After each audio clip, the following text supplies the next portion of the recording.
大家好，我是小美。今天我们用贝贝南瓜来做好吃的。将160克的南瓜去皮，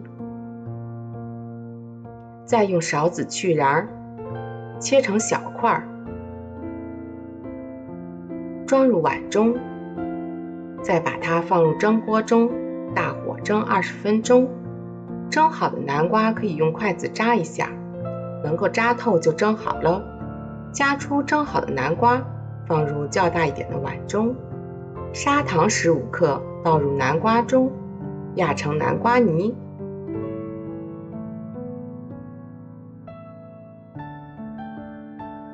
准备2克的酵母，100毫升的温牛奶，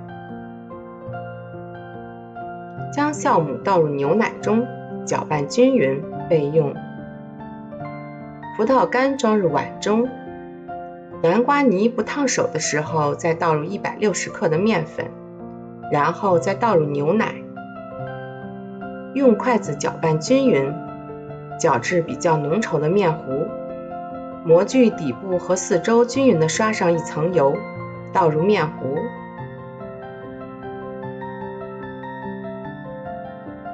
用锅铲铺平，表面再撒上葡萄干，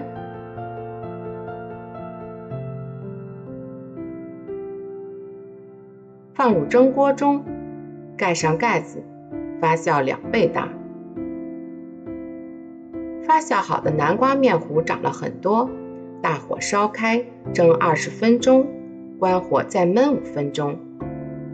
拿出蒸好的南瓜糕，稍微放凉些，按压四周。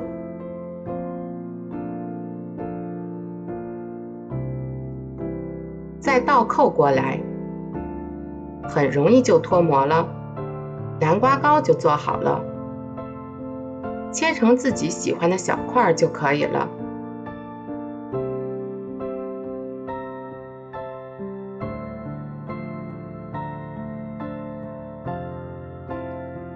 蒸好的南瓜糕非常的蓬松暄软，掰开看一下，里面也同样的松软。它是发面的，也比较利于消化，老人和孩子都可以多吃一点。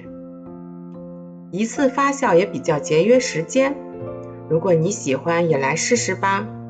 我是小美，喜欢我的视频就关注我吧，谢谢您的支持。